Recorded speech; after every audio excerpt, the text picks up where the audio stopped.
Good afternoon, ladies and gentlemen. My name is Michalis and I'm one of the markets analysts here at HF Markets. I'd like to welcome everybody to another webinar. We just had a very interesting announcement from the CPI, something very different to what we were looking at yesterday.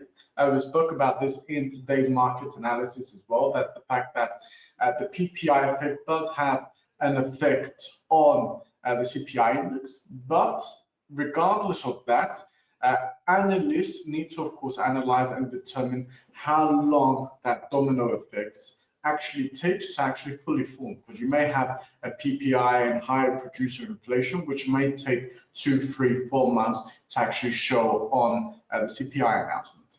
Without that, though, of course, it can make the CPI and consumer inflation very sticky.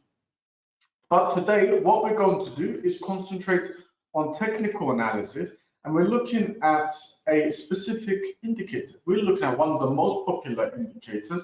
It is an oscillator. It's known as a relative strength index. And we're going to today look at different ways in which you can use the relative strength index.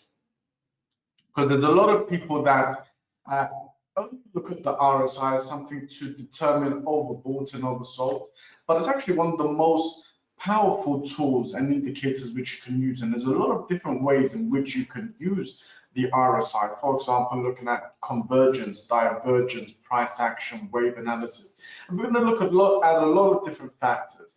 But in addition to this, of course, what we want to do is look at how you can use the benefits of this indicator alongside other indicators to get a good round picture of what type of price conditions we're likely to see in the financial trading markets.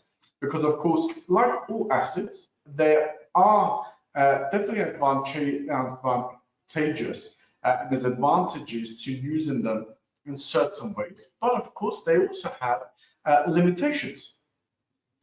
And what we need to do is establish how we can use multiple indicators, timeframes, and methodologies to ensure that we're lowering the possibility and the effect of those limitations. So this is what we're going to be looking at as part of today's topic. We, of course, looking at a presentation today. Yesterday, we looked at actually live analysis. So we're looking mainly at the MT5. We looked at many different types of indicators and signals. Today, though, we're looking at a presentation. Now, this doesn't mean that everybody has a pen and a paper and they sit and write notes and they stick to themselves. You still can ask as many questions as possible. So even though this is a presentation, there is an option on the GoToWebinar software where you can ask questions live. I will get the questions live, I will read them live, and I will answer it live. Now, it could be a question. Sometimes we get individuals that don't necessarily have a question, but they have a specific aspect, or let's say, say a specific experience that they would like to discuss. Maybe something they found difficult, something they found helpful, and so on and so forth.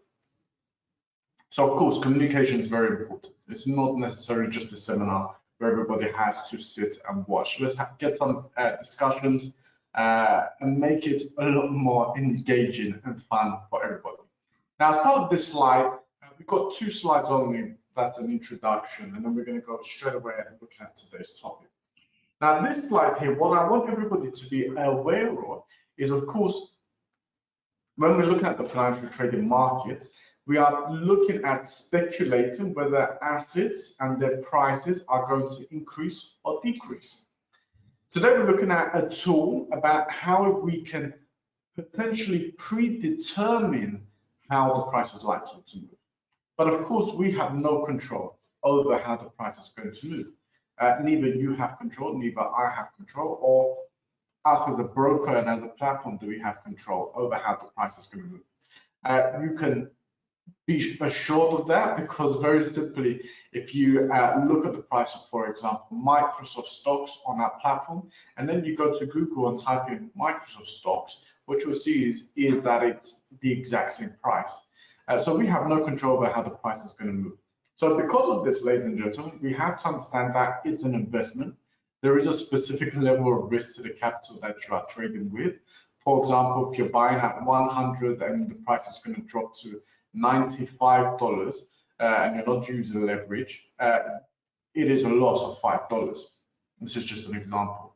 So we have to understand this, we have to be comfortable with before proceeding to a full investment.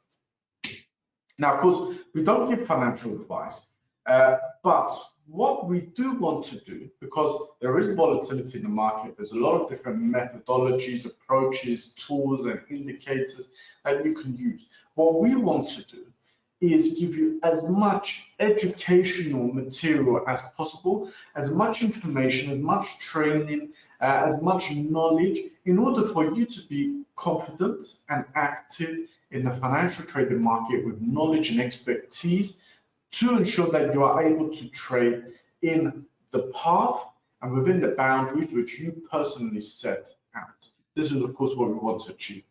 Now, a lot of people probably know me because I've been a financial advisor, I've been a market analyst, I've been in the market for 10 years now. But for those individuals that don't know me, this is a bit about myself.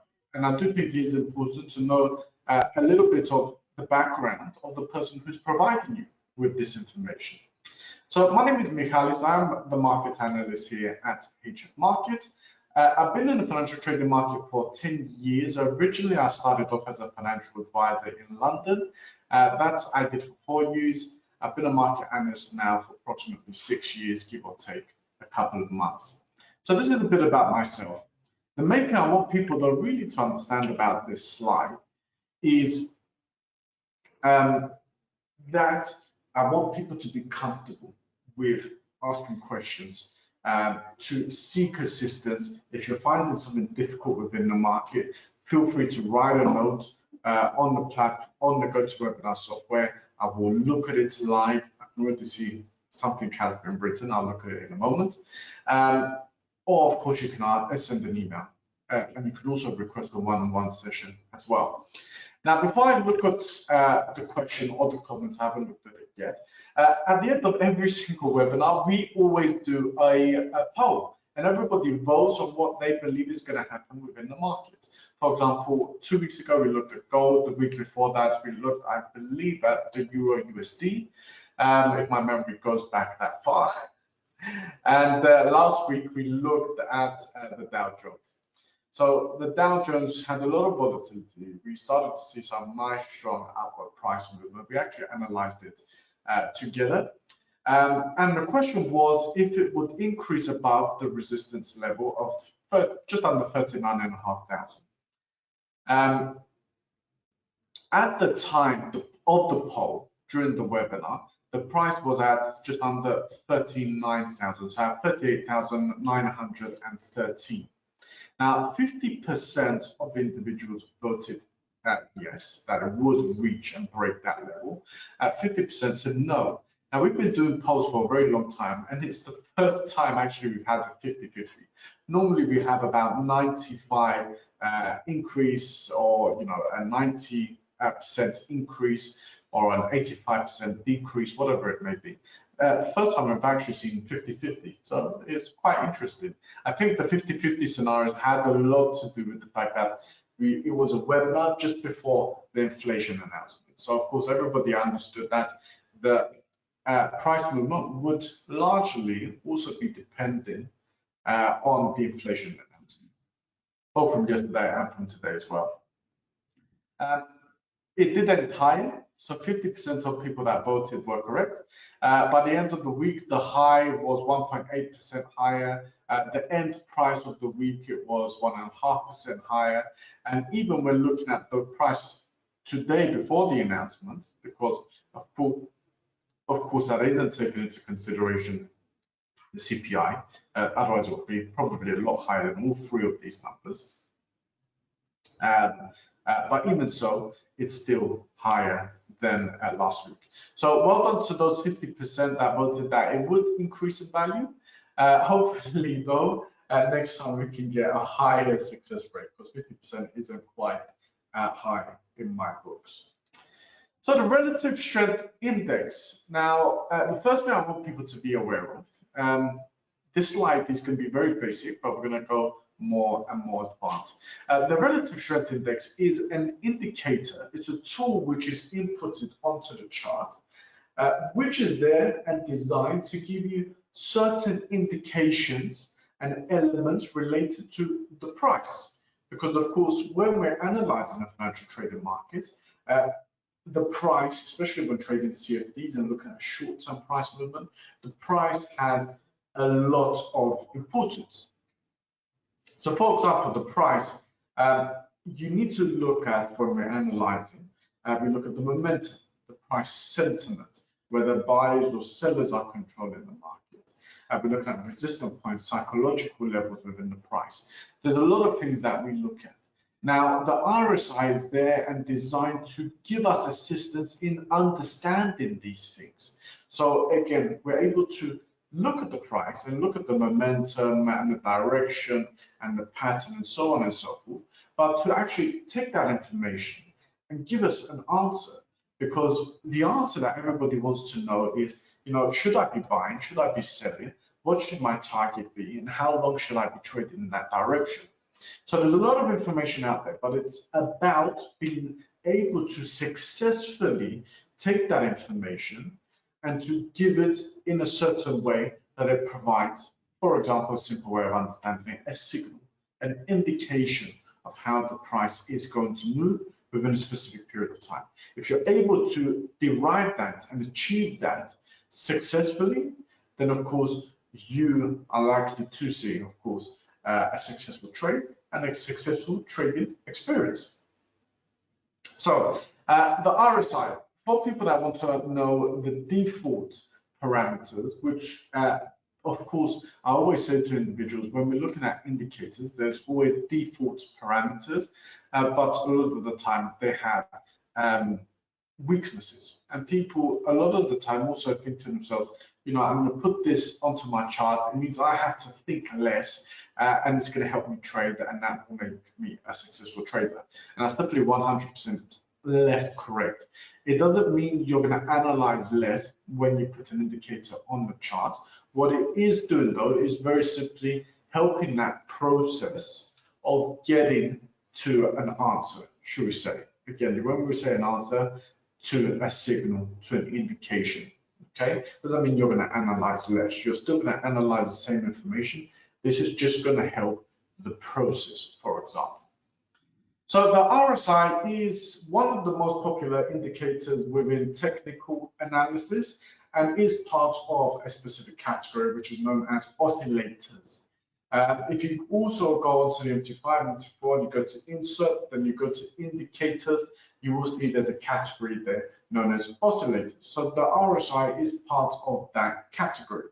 It's part of technical analysis, it's part of that approach to analysis. There is 4 different types of analysis within the financial trading markets, and we do look at, and we have webinars that look at all 4. So we have technical analysis, which is the analysis of the price. We have order flow analysis, the analysis of the orders within the market, such as volume profiles, order books, and so on and so forth. We have fundamental analysis based on politics, the economy, fiscal and monetary policy.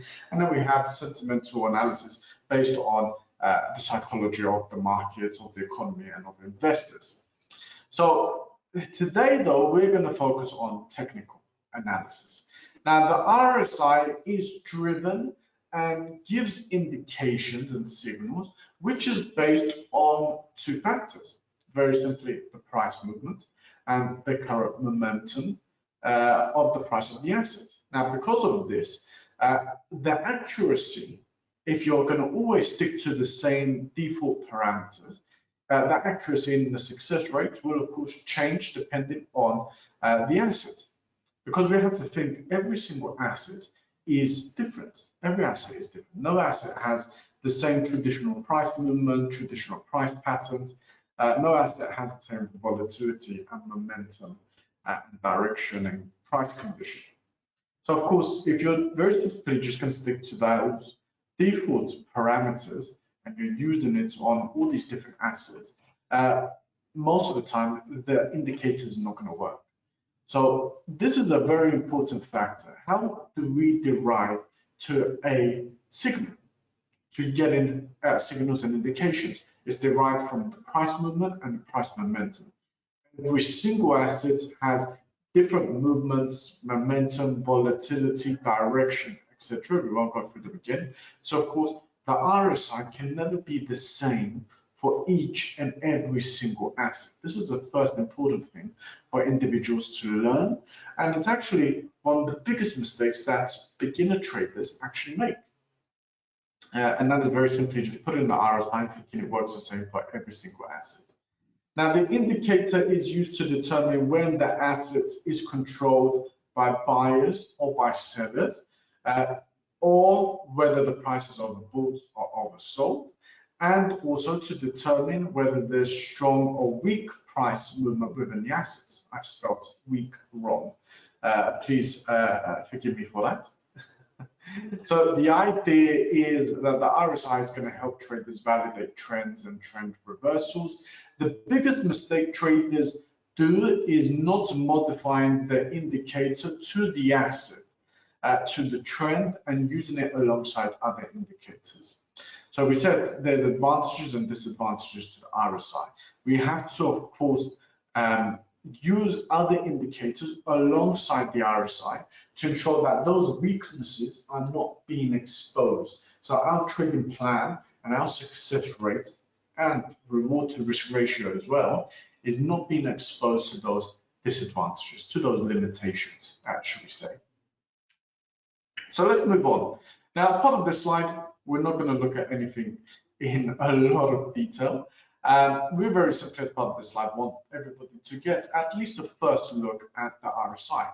So here we've got the MT5. Some people may use the MT5, some people the MT4, some people may be using the mobile app as well. That's absolutely fine.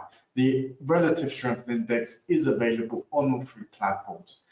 Now here we've got gold, so 1 hour time frame. So this area of the chart here is something you're most likely very, should say, aware of, and something you've seen again and again and use every single day. Now the RSI here, this part of the chart here is something new. It's not something you're used to. And this is the RSI. It always appears below the chart, below the price movement. The RSI can have multiple zones, because you can see there's 3 dotted lines. Because there's 3 dotted lines, it actually has 4 zones. So we have above the 75 bar here, we have between the 50 and 75, we have between the 25 and the 50, and we have below the 25. So you can see here 0, 25, 50, 75, 100. So you have 4 zones, you have 3 dotted lines. Now on this slide here, we just want people to get an idea of how the RSI looks. Now, the default parameters, like I stated on the previous slide, here you can see here the default parameters. The default parameters is a period of 14 bars, okay, and to have 2 dotted lines, so 2 zones, and that is based on the 30 and the 70. Now, there isn't a traditional price movement and parameter which is accurate for every single asset. And it massively depends on the asset and the volatility and also the time frame. So for example, here I'm not using the 70 and 30. Also very popular as well is 20 and 80, and as well as 25 and 75 as well. Anything outside of these brackets, so these are the 3 options that we traditionally see within the market. Anything out of these 3 options is something not very common. I would say it's wrong. I never like to say it's wrong, because something that may be wrong for me may be something very successful for you, and vice versa. But it's something which is very uncommon. So on the chart here, I've got a period of 16, and I've got 75, 50, and 25.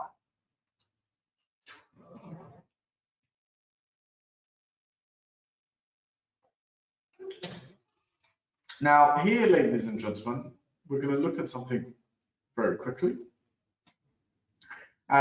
What indications, simple indications, very easy to determine this indication.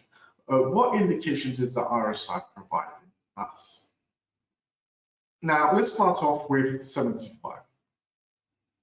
If the price is between this area here, so between the 75 and the 100, it is an indication that the price is overbought.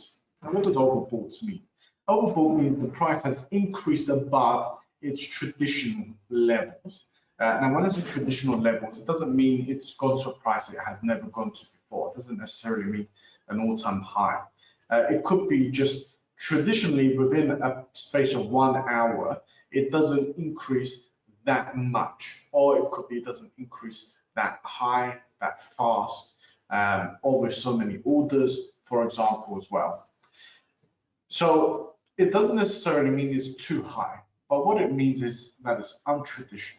Now, when the price is overbought, I'm going to say it's untraditional because we have to keep in mind, like I said on the previous slide, the RSI and the indication is derived on the past price movements and also past momentum. So if it's above 75, it's an indication the price is overbought. Now, if the price is overbought, 4 things can happen. So let's say, for example, we get an upward price movement like this, and we become overbought here. So let's say at this area, we reach 75. 4 things can happen. Number one, the price can continue to increase in value and nothing changes because the indication was inaccurate. Number two, it may lose momentum and move sideways, in which case you definitely don't want to be buying.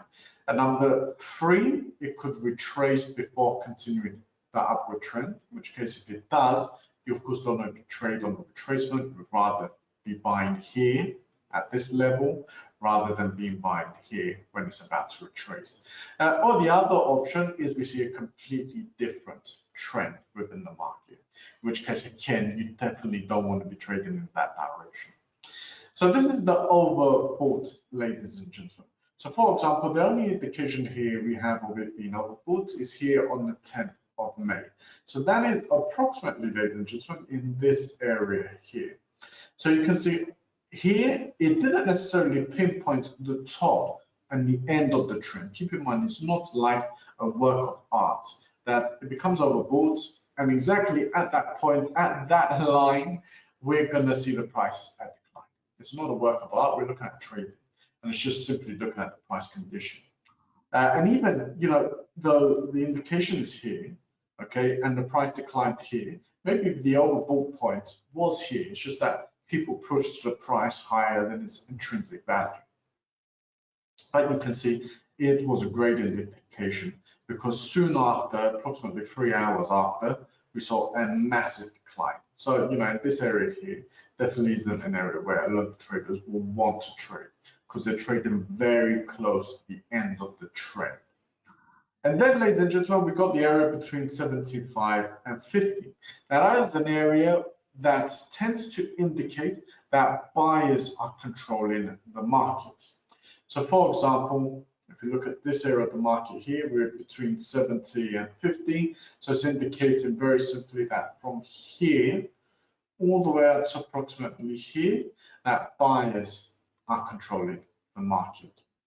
Now, if we're between 50 and 25, sellers are controlling the market. So for example, between here all the way to here, we have an indication sellers are controlling the market. So again, approximately here, all the way up to here.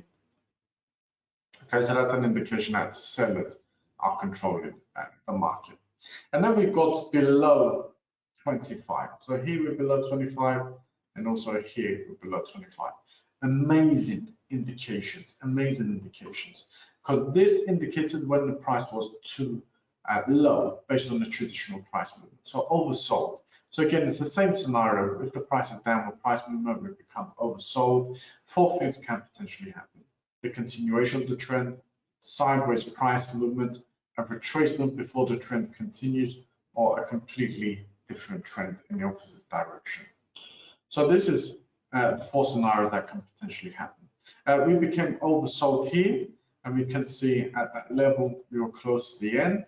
Here we became oversold, and again that's approximately somewhere here. I think we can see after the oversold levels on each occasion the price increased. Okay, so we can see how important this is, ladies and gentlemen. Now, what I want people to look at as well is the RSI mistakes. So here we've got the RSI. We're looking at the Dow Jones on a 30-minute time frame.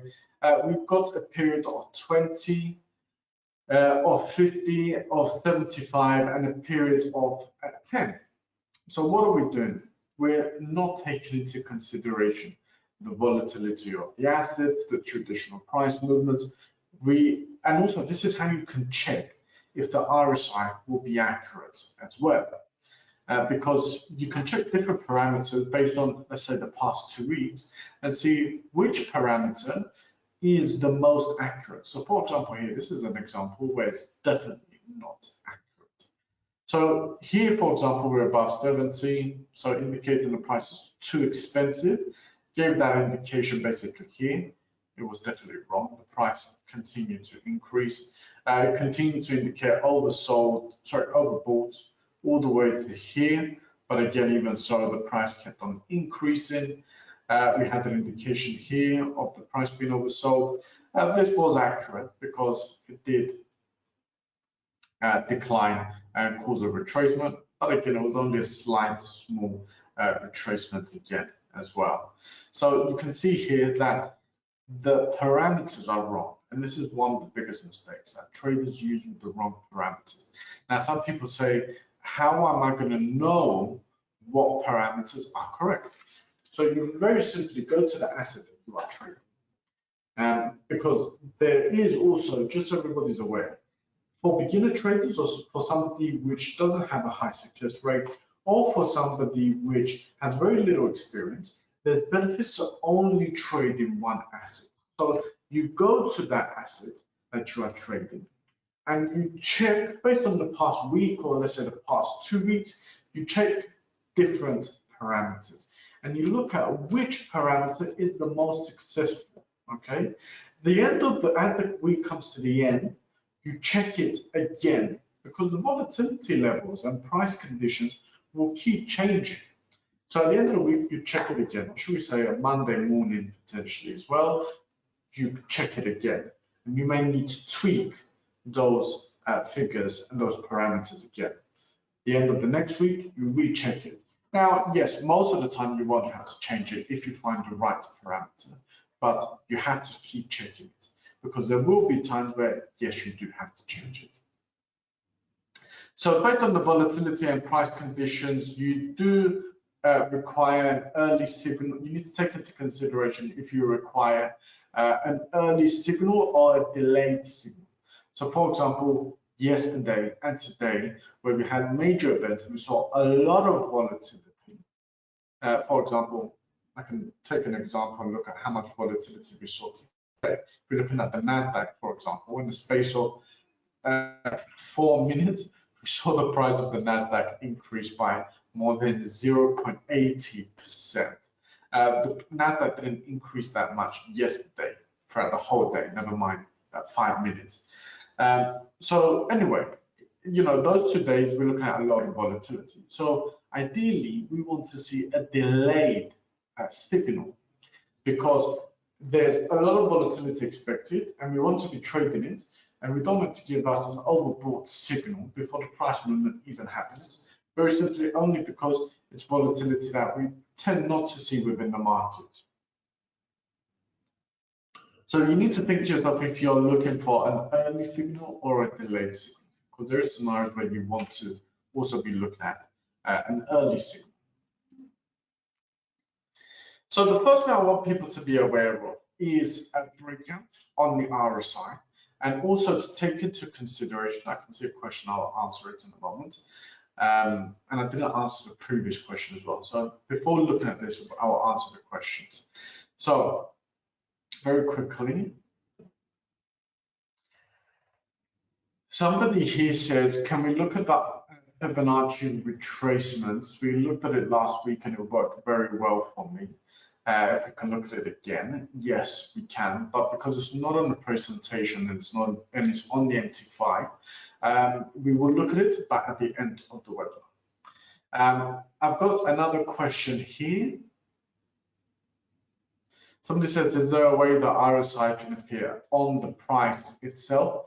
No, it's an oscillator, and all oscillators, well, most oscillators will appear on the chart below and not above the price itself. To be honest, it doesn't need to be above the price itself either. So there's a difference between having a moving average, like there is on the RSI, and there's a difference to actually using it as an oscillator. So now, what is convergence? Convergence, I'll draw a diagram so it might be easier to understand, but this is also an example of convergence. I've removed all the dotted lines from the RSI as well, because I don't want people to concentrate on the dotted line. I want people to concentrate, at least part of this slide, on the wave itself.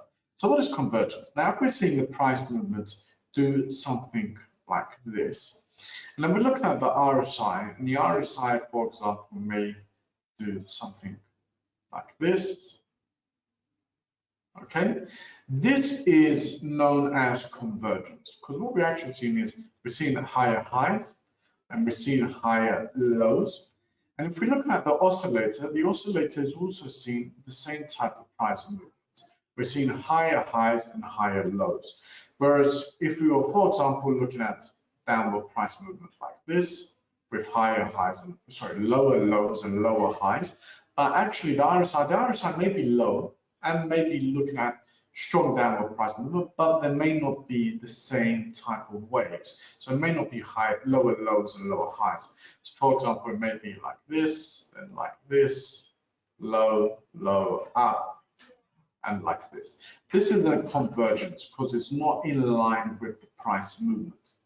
So what is convergence and why is it important? Because it's ensuring, it's an indication of assurance that the price movement is seen as traditional price movement when we're seeing an upward trend or when we're seeing a downward trend, if we're looking at bearish convergence.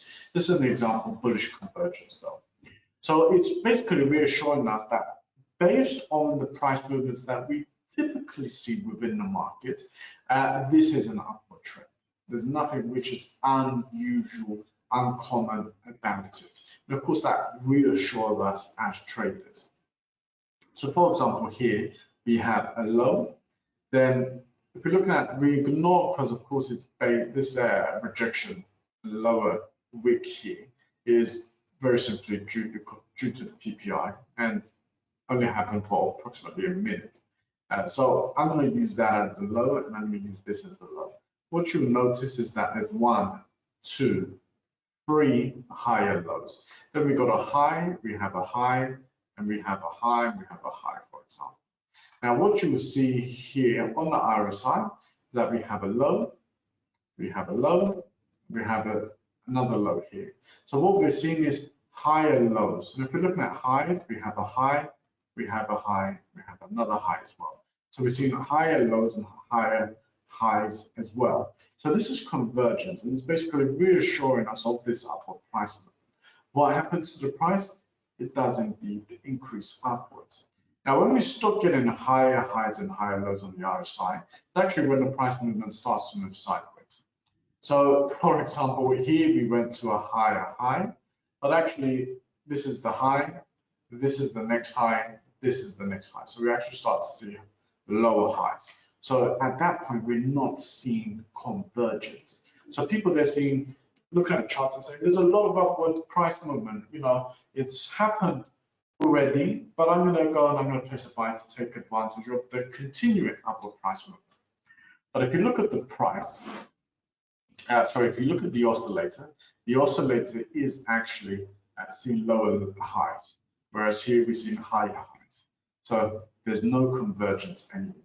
Now, what people also can take into consideration is the breakout. Now, what is a breakout?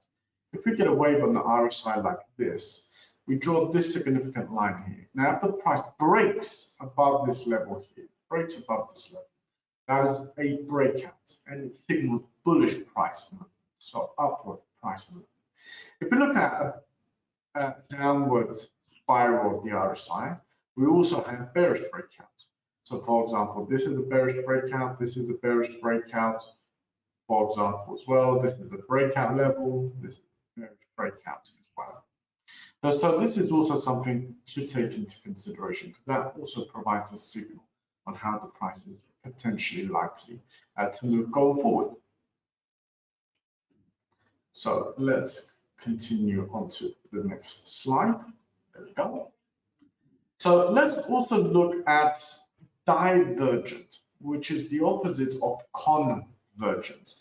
And this can give us an indication of, yes, we're seeing upward price movement and we're seeing a higher high, a higher price. But you should be cautious about entering or continuing to trade the upward price movement. Why? Because there's divergence on the RSI. I can see a question, I'll answer it in a moment. So this is a good example of divergence. This time we're looking at a different time frame, we're looking at a 15-minute time frame instead. So we have a high, a second high, and we have a third high. And of course, on each occasion, they're higher. The low actually is all the way down here, the next low is up here, so it's very far apart, but either way, we've got a higher low as well. But if we look at the RSI, we've got a high here, we've got a high here, we've got a high here. So there's a downward slope on the RSI, but an upward slope on the price movement. So here we have indication of divergence. Now, of course, when we get to this high here, we don't know yet that there's divergence because we don't see this price movement here, okay? We haven't seen this price movement yet. So let's fade it out, should we say, for example, like this. So we're just saying, okay, we're looking at definitely upward price momentum, happy days. We've got a low here. The low has become high on the RSI, so I'm quite happy. Let's just ignore for this slide the fact that it's overbought. But that's also another indication that potentially the price is going to decline as well. But so we don't see the indication of divergence yet. But as we go to another high, and then we can check the RSI, now we've got a lower low. So sorry, a lower high. So there is divergence there. So we can see here that there's divergence, and we can see here that there's divergence as well. So that would have avoided us entering, 2, 3, 4 more trades speculating upward price movement, and then the price just declined, and then declines again, and then we become a very unhappy and discouraged trader. So let's answer the question as well. So please, what time frame is RSI working perfectly? So this is what I said before. Avoid easy ways of trying to become a successful trader. There is no RSI on a specific period, on a specific time frame that works perfectly. I could give you a period where today the RSI is working very well on the NASDAQ on the 2-hour time frame, for example. But next week it may not. So it's not that simple. We have to relook at the price movement, relook at the accuracy of the RSI again and again and again. But we are going to look at some examples here in terms of the period. So for example, this is gold, it's a 15-minute time frame. For divergence, convergence, the 14-bar period works very well. At the moment, that may change though. So very quickly, let's have a poll. So let's launch a poll. We'll only allow the poll to be open for 40 seconds, just to make sure everybody fully understands.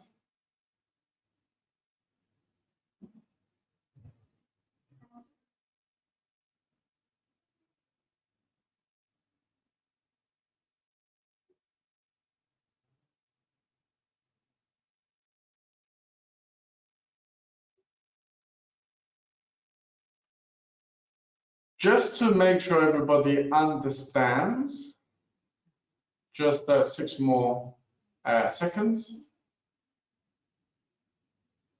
Okay, let's close the poll. So we have 25% say to help with analyzing a trending market. And also we have 63% to say basically voted that helps with when the trend is weakening. So for example, in this scenario, yes, it helps us when we're analyzing the trend, but it gives us an indication when the trend is weakening. So the correct answer is what the 63% voted, indicating when the trend is weakening. But it helps us again with momentum, and it helps us at the end of the day with the trend as well.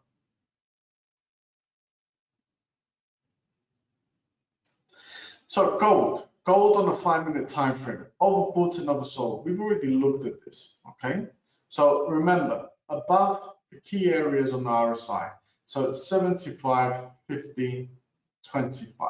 If it's above 50, it's indicating that buyers are controlling the market. If it's below 50, it's an indicator that sellers are controlling the market. And I'll give you an example of this before continuing to overbought, oversold. Here, the price increased above. So that is here, for example. So indicating buyers are starting to control the market, okay? Look at this upward price movement, ladies and gentlemen. Here, the price declined below. So approximately here, look at this downward price movement. So this does significantly help us as well. Now, that doesn't mean as soon as it crosses below, we instantly go and place a buy, or we instantly go and place a sell. This isn't what we're looking to do as part of, using the 50 area of the RSI. It's an indication for whether buyers or sellers are controlling the market.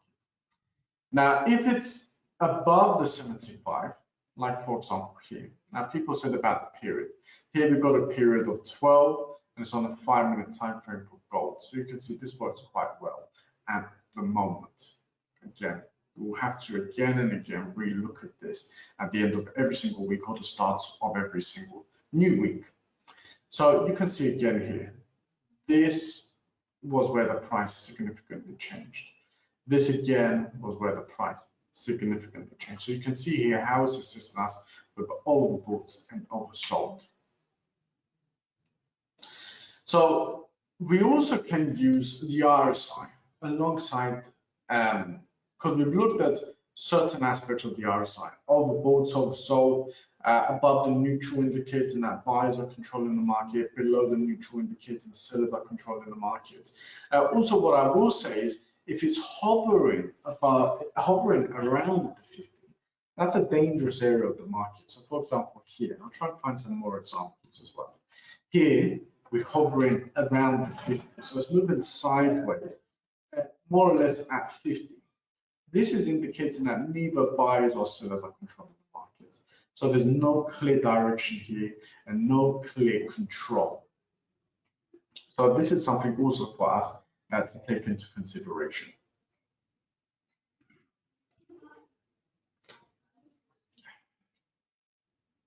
Now here we've got the Dow Jones, and here we've got a 75-bar exponential moving average. So EMA, exponential moving average, 75 bar. Now here, for example, we crossed above, okay, but we can see soon after the RSI collapsed below, so there was no indication that buyers were controlling.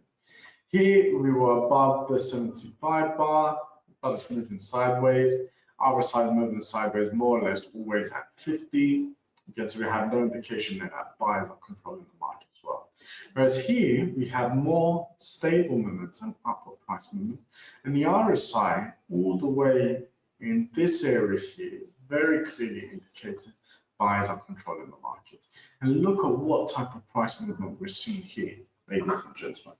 So there's here a very good scenario. This is a 2-hour time frame, and this is something which is very usually and commonly used on the 2-hour time frame.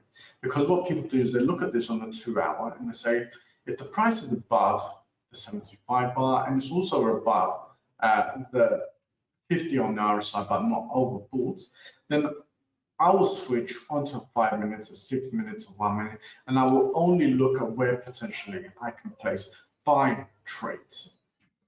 So this is a very helpful setup for individuals. And again, you're using the RSI here, not so much for overbought and oversold, but to determine where buyers are controlling the market and where sellers are controlling. Now, because there's a lot of upward price movement, maybe people would also like to slightly increase the 75 bar to 80. Okay, so the period here, instead of having it 75, to have it 80. Why? Because there's a lot of upward volatility. Potentially, this is something people can do. Now, here, ladies and gentlemen, we have a 5-minute time frame. We're looking at the Dow Jones. Again, ladies and gentlemen, if you look at this time frame, the 2 hour, we can definitely see that we, of course, want up indications of upward price movement. So we switch on to a smaller time frame. This time we're looking at 5 minutes. You can look at a 4 though. There's a lot of benefits to looking at 4 actually as well. But some people look at the 2 minute, the 1 minute, the 6 minute, the 10 minutes. That's completely down to you. So we want to see a higher high here. We want to see higher highs. We want to see a bullish crossover. So here we can see a bullish crossover. So the yellow crossing above the green. So it's an 8-bar exponential moving average, which is the yellow, and the 18-bar, which is the green. So when we get bullish crossovers like here, we get upward price movement. But of course, we want to avoid here, for example, because here, ladies and gentlemen, you can see we get a bullish crossover, but it actually retraces soon after. It's not a big issue because, okay, to be honest with you, only declined for about 15 minutes. Not a big issue. But you can see here, we've got a bullish crossover. How does the RSI help us? The RSI helps us because we're now between 50 and 75, so buy is controlling the market. So that reassures us of the bullish crossover. And in addition to this as well, we also using the breakout because we can see this is the high, this is the high. We want it to break above this level here, but we also want to see that on the RSI. So you can see the high here on the RSI, the high here on the RSI. We want it to break above that level. So you can see here on this candlestick here, at this area, it breaks above, and you can see the price increase is after that. Okay. Now, if people want to know the difference between here all the way up to the price movement here, it's 0.19%. And again, for somebody looking at short-term, 5-minute time frame, 0.19% is quite a lot. Okay. Another scenario, somebody mentioned this at the beginning of the webinar as well, using the Fibonacci. So this is a different strategy that we've looked at in the past. Here we've got a 200 exponential moving average. So if we're above here, we want signals, only signals indicating buys. Now, if it's going to decline and go between this yellow and the green, we're going to use the Fibonacci from the high and the low. And we're going to say that if it crosses above 65, that's an indication of bullish price movement. Now, if it goes between the green and red, it's a weak signal, not a strong signal. If it hits the red or drops below it, there's no signal for upward price movement. And ideally, we want to see, ladies and gentlemen, we want to see these lines here widening. So you can see here they're widening, whereas here they're thinning. So that's an area we want to avoid. So this is what we basically do, ladies and gentlemen. This is a signal that we've looked at before, using this approach. Today's webinar, we're not looking at the strategy, but we're looking at strategies that we've looked at in the past. Because, for example, this strategy, we looked at it for approximately an hour, just this strategy. Today, we want to look at the RSI, how we can apply it to alongside the RSI, and how the RSI is going to help us. So let's get an example. So here it dropped between the yellow and the green, so potentially a strong signal. We count back here 4 candlesticks. The high is here, the low is here, now the 65 is here. So the signal says that if it crosses above here, we speculate and buy. We place a buy trade and speculate out the price movement. Now, yes, it does increase for approximately 10 minutes, not a strong increase though. If you were placing your take profit very close, yes, okay, it would have been a successful trade. But you can see the RSI did help us, because you can see, ladies and gentlemen, here when the signal was, we have a lower high. So even though we have a higher high here, and in the indication to buy, we have a lower high. What can we see? It's actually weak price movement. It's actually declining after as well. So you can see here again how this is assisting us, massively assisting us. Now, we're going to end the webinar with a poll. So people are going to vote on what they think is going to be the best performing US index by the end of the week. So based on Monday's open price and Friday's close price, which is going to be the best performing index? Is it going to be the Dow Jones? Is it going to be the S&P 500? Or is it going to be the NASDAQ? So let's get everybody voting, and then I will share with everybody what people think is going to be the best performing by the end of the week. We're currently at 50-50. I don't want to see 50-50, guys. I want people really to show a clear direction of what they think is going to happen within the market. And then, of course, in next week's webinar with myself, we will look at what people answered compared to what was actually the correct answer. Because, of course, nobody knows what the correct answer is. It's just what they believe. We will look at in the next webinar with myself if people voted correctly.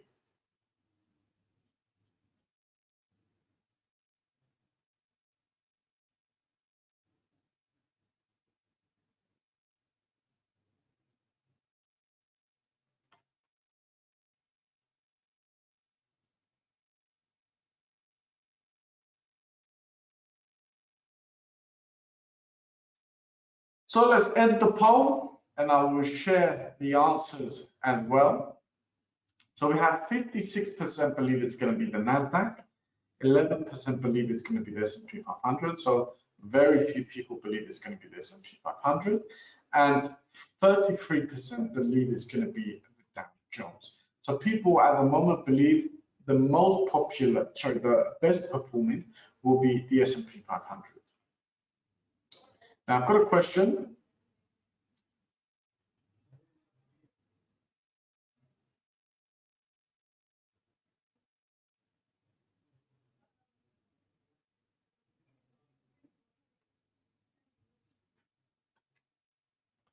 Somebody said that it's better to log in with their profile. Yes, I would say it's better to log in with your profile. If you need assistance logging in with your profile, there's the live chat option.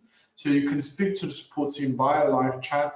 They're very helpful, very quick and responsive, and they can help you log into your account. Because yes, it is better to do so with logging into your account. So if anybody's got any questions, feel free to ask, ladies and gentlemen, now.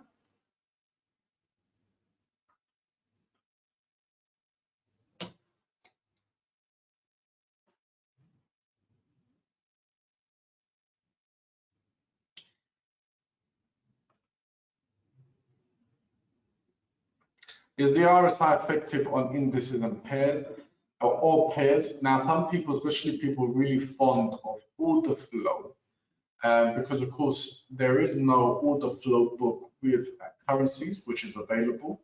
Of course, there is an order flow book, but it's not available, generally speaking, within the market. Whereas with indices there is. So a lot of people, especially people that really follow order flow analysis. Order flow analysis definitely is good for you to research as well. They would argue that indicators work better on indexes. Now that, of course, doesn't necessarily mean that's correct, but that is, generally speaking, what is argued within the market. But there isn't a guaranteed correct answer. It depends on the price. Of course, the asset seeing the strongest and longest lasting trend tends to see the strongest and most accurate and effective signals, including the RSI. Any other questions, ladies and gentlemen?